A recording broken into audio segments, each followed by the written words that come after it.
Assista agora ao programa Momento de Fé. Eu quero compartilhar com você uma reflexão muito linda e nessa reflexão também falar um pouquinho do nosso fim de semana. Fim de semana a gente foi marcado por um movimento lindo na igreja. Sexta-feira nós tivemos aí vários momentos na igreja, atendimentos e além do culto, dos cultos, né? Atendimentos, tanto que na sexta-noite eu precisei aí contar com 2 discípulos nossos para nos ajudar nesse processo de atendimento, oração aqui ou ali na igreja, para não segurar todo mundo até tarde. E a gente deu prioridade a quem nós tínhamos marcado antes, né? Como sempre nós fazemos. Pra você ter uma ideia quanto as pessoas têm procurado o trabalho, procurado a igreja, né? E isso para nós é uma sensação enorme de que o trabalho da igreja está avançando. E aí chegou o domingo, meu amigo, chegou o domingo. Que culto nós tivemos de manhã já, viu? Domingo, ontem, pela manhã, já foi um culto muito abençoado.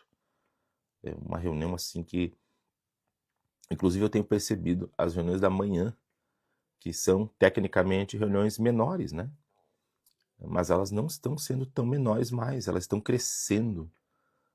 Sexta-feira mesmo, tínhamos um público enorme já de manhã. As pessoas estão indo de manhã. Nas sextas-feiras, você que não sabe, nas sextas eu estou ministrando só pela manhã e a pastora Patrícia ministra à noite. Eu estou de manhã. Então você que tem de sexta, me vê lá na igreja, mas não me ouve pregar. É que na sexta-feira a pastora está fazendo a campanha da Arca à noite. E eu estou fazendo pela manhã. Então está sendo assim. No domingo eu estou nos 2 horários com você, manhã e noite. E já domingo pela manhã foi lindo, realmente lindo. Uma bênção. E à noite, meu amigo, que culto foi aquele, gente? A igreja lotou ontem à noite. Lotou. Sabe o que é isso? Uma multidão, não parava de chegar gente. Ontem era a festa do Fruto Fiel, a festa das células. O que é isso, pastor? Fruto Fiel? A nossa igreja funciona em pequenos grupos. Esses grupos chamam células. O que é isso? É assim, a nossa igreja por muitos anos foi uma igreja tradicional. O que é uma igreja tradicional? A igreja ali onde o pastor corre para todo lado, sozinho. Quando a igreja entende o mover celular, o que acontece? O pastor entende que ele não consegue cuidar de muito mais, até vou usar um número grande aqui. A gente não consegue cuidar de 100 pessoas como pastor. Você pensou assim, numa semana, desses 100, 30 precisam orar e conversar com a gente numa mesma semana? A gente não consegue atender. Então a gente percebia que nós não conseguiríamos atender as pessoas se nós não tivéssemos um modelo bíblico que pudesse alcançar as pessoas. Na medida em que as pessoas chegavam. Nossa igreja, você tem uma ideia, ela sempre foi uma igreja, desde o início, que sempre recebeu muita gente. Mesmo quando ela era uma igreja com espaço pequeno, ali na rua Barão do Rio Branco, onde ficou por muito tempo, 12 anos ali, num prédio bem pequeno. Ali a igreja já era 3 vezes de público o seu espaço físico. Olha só. A igreja, qualquer movimento que nós fazíamos na igreja, qualquer tipo de atividade de mobilização, qualquer evento extra, a igreja ficava abarrotada, não tinha espaço. Essa é a realidade. E nesse contexto, a gente percebia que muitas pessoas não dava tempo da gente dar um cuidado e dar uma atenção. Então a gente entendeu o modelo celular. E aí a igreja, ela tem vários pequenos grupos. Esses grupos são organizados por vários tipos de segmento. Por exemplo, tem grupo pequeno para adolescentes, pré-adolescentes, aquela moçada ali dos 12, dos 13, dos 10, aquela moçada linda ali, 9, 8 anos, tá, sabe, naquele momento, nós temos uma atenção especial para esse grupo. Aí nós temos os grupos de células de jovens. Aí entra jovem casado, jovem que já é pai e mãe, aquele jovem que já tem uma vida adulta, mas ainda assim é jovem. Casa dos 20, dos 30, nós temos ali um trabalho muito bom para esse grupo. E como às vezes é difícil para os dois, cada um estar num lado, a gente dá a opção deles estarem juntos nessa célula. A célula mista, que a gente chama mista. Por outro lado, temos células só de mulheres. Olha que legal. Aí tem uma outra célula também só de mulheres empreendedoras. Temos uma célula de homens, só homens. Conversa é destinada a homens. Aí tem outra célula só de homens empreendedores também. Então é tudo bem organizadinho. Tem célula para pessoas de mais idade. Aquela pessoa que tem um outro ritmo de vida já criou filho, já criou neto. Olha que legal. E assim a igreja tem tem célula de adultos casados, né, que são célula de casais, também tem. Então a gente tem isso aí, as pessoas elas vão se identificando ali, né? Fresita, daqui a pouco se sente bem com um grupo aqui, se sente bem com outro grupo lá. E ali a igreja vai sendo cuidados, eles vão sendo cuidados. E o pastor e a pastora têm uma ligação direta com aqueles líderes que estão ali, naqueles grupos. E os pastores vão encurtando o caminho para aquelas pessoas. Então a gente consegue observar, saber como é que as pessoas estão, né? De uma forma que a igreja vai crescendo de maneira não só quantitativa, mas qualitativa, que é muito importante. Ou seja, as pessoas vão se desenvolvendo, você entende? E aí temos várias ferramentas nesse contexto, temos supervisores acima de nós que estão sempre em contato com a gente, o que é muito saudável também. E aí chegou o domingo da festa do fruto fiel. O que é o fruto? É o fruto daquela célula. Quem que foi alcançado? Cadê as pessoas que vão nessa célula? Traz todos para a igreja. E aí a igreja é organizada ali por alas, é muito bonito, por cores. Fica um ambiente muito festivo. Se você for lá no nosso Instagram, depois que terminar aqui a live, você pode dar uma vasculhada, olhar os stories ali, você vai ter uma ideia.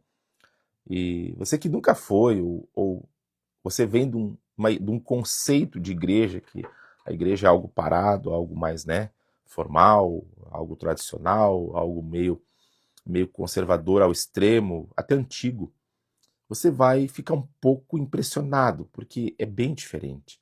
Mas ainda assim, é o Evangelho de Jesus. Resultado disso, famílias inteiras, jovens, filhos. Sabe que levar filho, jovem, criança em igreja é difícil. Eles não gostam de igreja, porque eles acham que a igreja é chato. Quando eles chegam na nova vida, eles não querem parar de ir, porque eles entendem que a igreja tem espaço para eles. E ali, gente, é uma maravilha. Ontem foi aquela festa, que culto lindo. Depois veio uma palavra para a gente que encheu o nosso coração de fé. E é sobre essa palavra hoje que eu quero também compartilhar uma porção com você. Me ouça aí por 3 ou 4 minutos. Eu tenho certeza que você vai gostar. Vamos lá? Meu amigo, minha amiga. Existe algo na Bíblia muito poderoso mesmo, que é o fato que nós, entenda aí, você, eu, nós não temos sobre nós um Deus mudo. Como assim, pastor? O Deus que nós servimos não é um Deus que não fala com a gente. Não é um Deus que não fala. Pelo contrário, Deus fala e fala muito conosco. Tanto que eu mostrei ontem, no culto, as expressões bíblicas registradas de Deus falando. E lá, a gente compilou 185 expressões na Bíblia, onde a palavra, a expressão, falou o Senhor. Está relatado.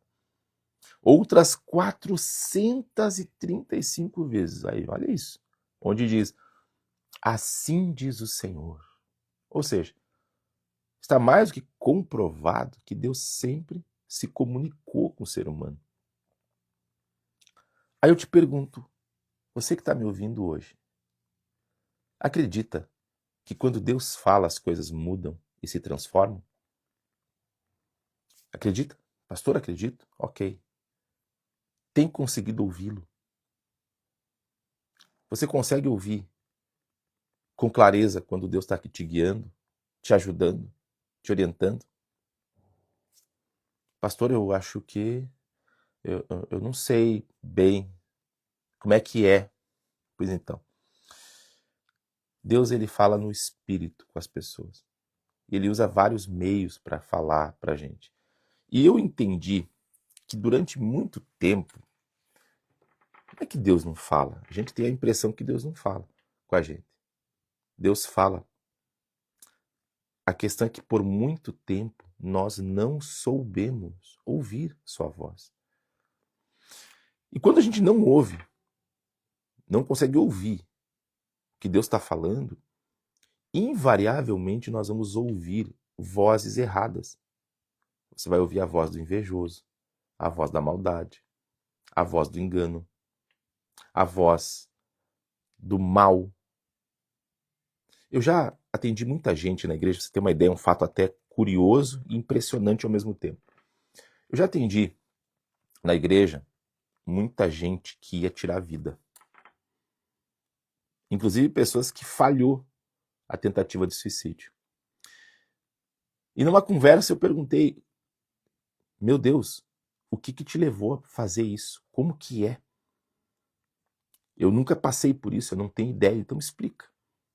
E essa troca é legal porque a gente entende o outro. Aquela pessoa fala, pastor, é uma coisa meio sem cabimento, porque o que eu mais amo hoje é viver. Eu vim para a igreja, eu quero viver. Mas quando eu só pensava em morrer, olha só o que a pessoa fala pra gente. Pastor, é como se uma voz viesse no nosso ouvido o tempo todo. Mas não é no ouvido assim, ó. Olha o que a pessoa diz. Não é uma coisa assim diretamente no, sabe? É uma coisa dentro. É como se fosse no ouvido, mas é dentro da cabeça da gente. E aquela voz fica o tempo todo martelando. Acaba logo com isso. Teu sofrimento vai acabar. Ninguém se importa contigo. Ninguém se interessa por ti. O mundo não vai parar por tua causa. Amanhã tem outro sentado na tua cadeira, no teu lugar. Meu Deus, é uma desconstrução de valor no coração da pessoa. É como se ela não valesse nada. É como ela olha só o que as pessoas dizem pra gente. E todos dizem a mesma coisa. Pastor, é como se eu me sentisse um pedaço de papel inútil que vai ser jogado no lixo a qualquer momento. A minha vida não tem préstimo e nem valor, é isso que eu sinto. É isso que eu começo a entender. A pessoa começa a entender que nada é relevante, que se ela tem filhos, os filhos vão se virar, alguém vai cuidar. Se ela tem um trabalho, o trabalho dela vai seguir, amanhã vai ter outro sentado no lugar dela. Ela começa uma desconstrução, aquela voz maligna ali dentro. E aí ela vai à igreja. Por que muda? Porque a pessoa passa a ouvir a voz de Deus.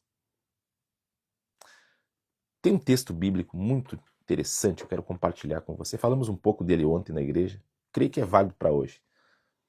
A Bíblia conta a história de um homem. E esse homem era um homem de muita fama. Esse homem era um sujeito bastante respeitado na comunidade. Afinal de contas, ele era o chefe da sinagoga. Imagina você. A sinagoga, para quem não sabe, é um templo religioso judaico. Assim como tem a mesquita para os muçulmanos, tem a igreja para o católico ou o evangélico. Tem o centro para o espírita, existe a sinagoga judaica. E Jairo era o camarada que tocava tudo, um homem respeitado, um homem de postura, de posição, um homem reconhecido por sua contribuição espiritual na comunidade. De repente ele se vê numa grande batalha. Sua filha adoece. E para quem está me ouvindo hoje é pai ou mãe, tu sabe que basta uma febre no teu filho que tu já fica alterado, tu já não fica 100%. É ou não é? vai trabalhar. Olha, tem gente que nem consegue trabalhar. Tem que pedir uma dispensa, porque é o teu filho, é a tua riqueza, é tudo que tu tem. E a filhinha dele, com 12 anos, adoece.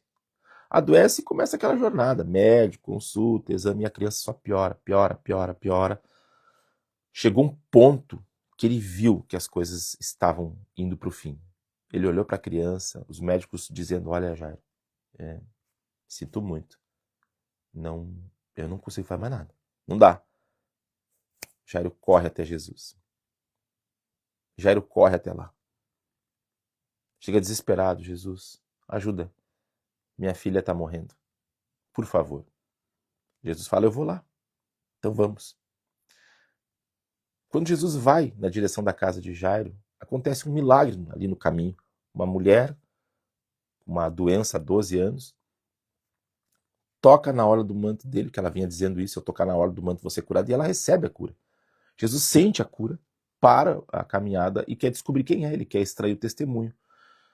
E ali se perdem, obviamente, alguns minutos, talvez mais do que isso, até que a mulher dá o testemunho, conta a sua história, todo mundo ali fica emocionado, uma coisa extraordinária, um milagre incrível. E era hora de retomar a ida até a casa do Jairo. Quando eles voltam para o caminho, Jairo levanta os olhos e enxerga as pessoas lá da casa dele vindo na sua direção. A cara não era boa, não. Na hora que ele enxerga aquelas pessoas, na hora ele já começa a pensar, meu Deus. Quando eles chegam perto de Jairo, ao lado de Jesus, eles dizem, não perturbes mais o mestre. Tua filha morreu. Olha só. Tua filha morreu. Antes que essa notícia fosse processada na cabeça, na mente de Jairo, e descesse rasgando seu coração, Jesus interrompe e diz para ele, não temas, creia somente. Não temas, creia somente. E continuaram caminhando. Continuaram caminhando.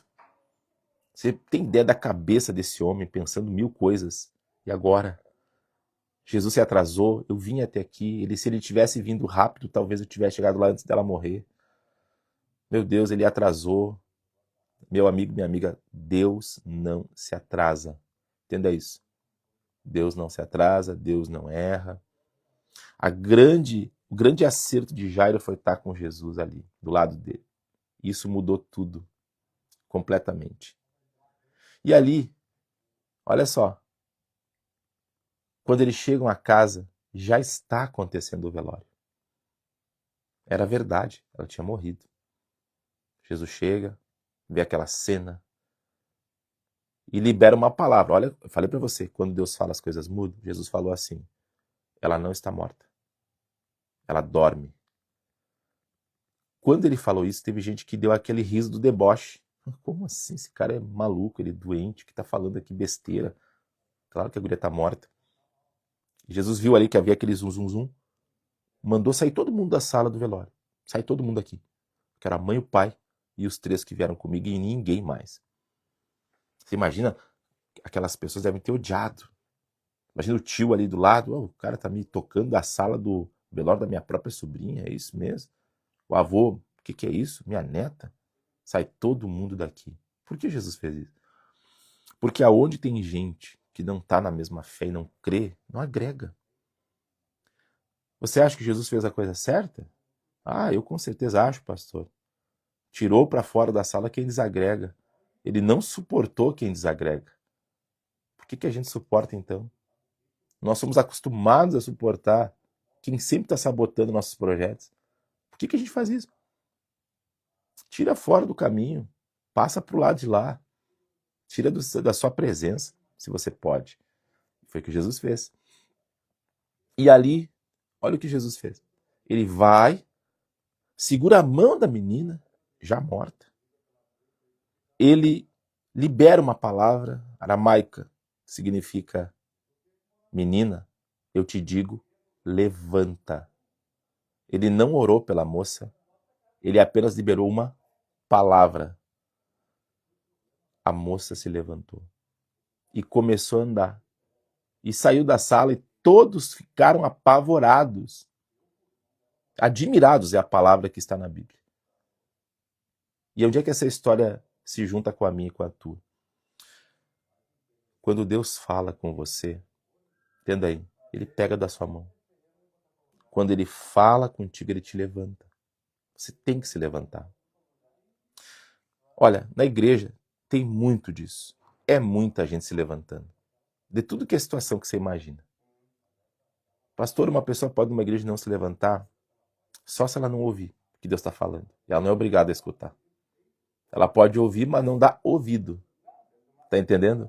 Então, se ela der ouvido, meu amigo, se ela escutar o que Deus está falando, não tem como ela ficar no chão. Eu poderia citar outros exemplos, citei mais alguns ontem.